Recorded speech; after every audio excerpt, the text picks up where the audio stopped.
Hello, എല്ലാവർക്കും നമസ്കാരം. നമ്മുടെ കുഞ്ഞു കുട്ടികൾക്ക്, അതായത് 6 മാസം പ്രായം മുതലുള്ള കുട്ടികൾക്ക് മുത്താറിയും ഗോതമ്പും ചേർത്ത് വീട്ടിൽ തന്നെ ആരോഗ്യകരമായും രുചികരമായും തയ്യാറാക്കാൻ പറ്റുന്ന മുത്താറി ഗോതമ്പ് കുറുക്കാണ് ഇന്നത്തെ വീഡിയോ. എങ്ങനെ തയ്യാറാക്കുന്നതെന്ന് നോക്കാം. ഞാനിവിടെ പരമ്പരാഗത രീതിയിലാണ് ഈ കുറുക്ക് തയ്യാറാക്കുന്നത്. ഇതിനായി മുത്താറിയും ഗോതമ്പും ഒരേ അളവിൽ ഒരു പാത്രത്തിലേക്ക് എടുക്കാം. ഇതിലേക്ക് കുറച്ച് വെള്ളം ചേർത്ത് നന്നായി കഴുകിയെടുക്കാം. 2-3 തവണ കഴുകിയെടുത്ത മുത്താറി ഗോതമ്പിലേക്ക് കുറച്ച് വെള്ളമൊഴിച്ച് കുതിർത്ത് വരാൻ വെയിറ്റ് ചെയ്യാം. ഞാനിവിടെ 2 മണിക്കൂറോളം വെള്ളത്തിലിട്ട് വെച്ചിട്ടുണ്ട്. ഇനി നന്നായി കുതിർത്തെടുത്ത മുത്താറി ഗോതമ്പ് മിക്സിയുടെ ജാറിൽ കുറച്ച് വെള്ളം കൂടി ചേർത്ത് അരച്ചെടുക്കാം. ഇനി ഒരു അരിപ്പ വെച്ച് മുത്താറിയിലെയും ഗോതമ്പിലെയും പാല് നമുക്ക് എടുത്തു മാറ്റാം.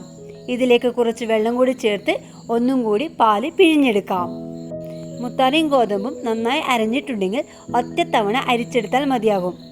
നന്നായി അരഞ്ഞിട്ടില്ല എങ്കിൽ നമുക്കിത് കുറച്ച് വെള്ളം ചേർത്ത് ഒന്നും കൂടി അരിച്ചെടുക്കാം.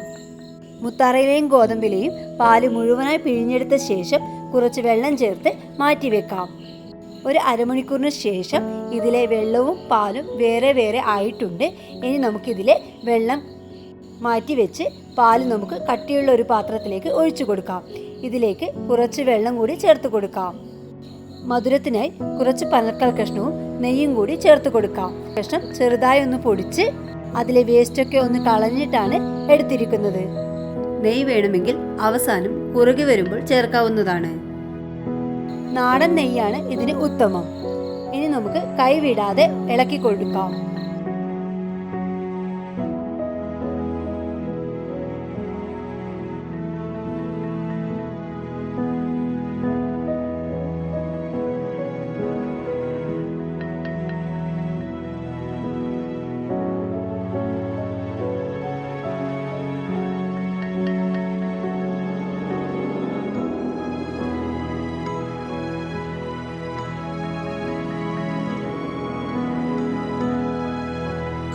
ഈ കുറുക്ക് നന്നായി തിളച്ചു വരും വരെ ഇളക്കി കൊടുക്കാം.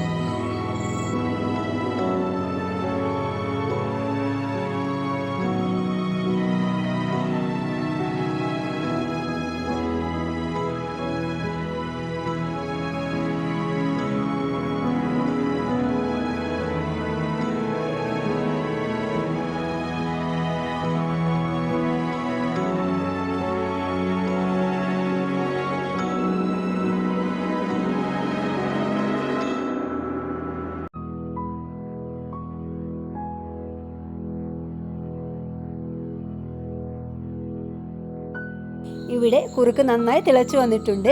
സ്പൂണിൽ നിന്ന് എടുക്കുമ്പോൾ വീണോ വീണില്ല എന്ന പാകത്തിലാണ് ഈ കുറുക്ക് തയ്യാറാക്കുന്നത്. ഞാനിവിടെ കുറച്ച് വെള്ളമായിട്ടാണ് ഈ കുറുക്ക് തയ്യാറാക്കിയത്. നിങ്ങൾ തയ്യാറാക്കുമ്പോൾ കുറച്ച് വെള്ളം കുറച്ച് വേണമെങ്കിൽ തയ്യാറാക്കാവുന്നതാണ്. ഇവിടെ നമ്മുടെ മുത്താറി ഗോതമ്പ് കുറുക്ക് തയ്യാറായി. കൂടുതൽ ഇത്തരത്തിലുള്ള ഹെൽത്തി റെസിപ്പികൾക്കായി സബ്സ്ക്രൈബ് ചെയ്യാനും ലൈക്ക്, ഷെയർ, കമൻറ്റ് ചെയ്യാനും മറക്കരുതേ. Thank you.